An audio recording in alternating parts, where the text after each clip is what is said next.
কৰোঁ।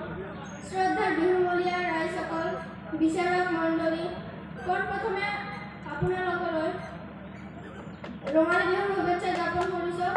মই এটা কবিতা আবৃত্তি কৰিবলৈ ওলাইছোঁ। কবিতাটিৰ শিৰোনাম মোৰ দেশ। কবি হীৰেন ভট্টাচাৰ্য। মোৰ দেশ, মোৰ প্ৰাণৰ প্ৰাণৰ, মোৰ গানৰ গানৰ মোৰ দেশ।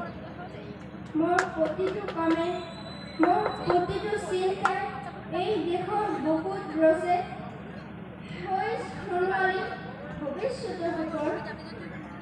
মোৰ জীৱনৰ আহে আহে, মোৰ যৌৱনৰ কহে কহে, সেই সপোনৰ পলবোৰ। দেশে দেশে দেশ আছে, এনে বহু দেশৰ অৰণ্য গৰমে মই ফুৰিছোঁ।